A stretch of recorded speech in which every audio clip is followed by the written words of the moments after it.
Sa number 3, DND Secretary Gilbert Teodoro ginapaimbestigahan ang pagpatay sa isa ka soldado sa Escalante City.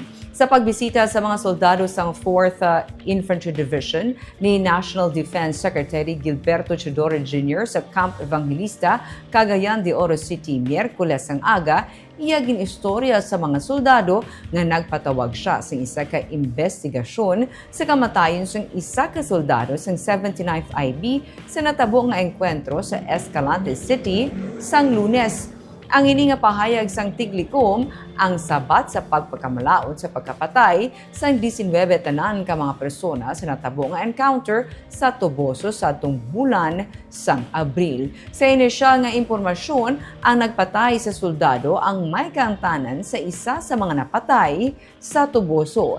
Ginbisita man ni Teodoro sa Escalante City ang pamilya sang napatay. Lunes ang hapon sang may natabo ang encounter sa Barangay Tamlang sa Escalante City kag sunod sa Army ang grupo sang NPA nga nagpatay sa soldado ang mga nagpatay sa duha ka persona sa Calatrava sa nagligad nga bulan.